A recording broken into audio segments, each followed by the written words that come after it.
اور حضرت خدیجہ حضور کی کتنی محبوبہ بیوی تھیں اور کتنی وفا شعار بیوی تھیں، بلکہ جب بعد میں زندگی میں کسی زوجہ نے حضرت خدیجہ کے بارے میں کوئی بات کی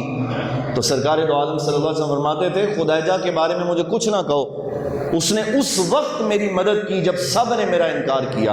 اور اس نے اس وقت میرا ساتھ دیا جب کوئی ساتھ کھڑا نہیں ہوتا تھا، تو خدیجہ کے بارے میں مجھے پریشان نہ کرو۔ خیر حضرت خدیجہ کا وصال ہو گیا،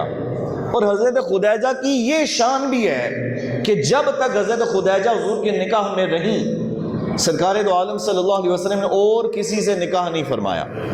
جی اور کسی سے۔ اور حضرت خدیجہ کی یہ شان بھی ہے کہ اللہ کریم نے آپ کے بطن سے سرکار دو عالم صلی اللہ علیہ وسلم کو اولاد بھی عطا فرمائی، جی بات سمجھ رہے ہیں آپ؟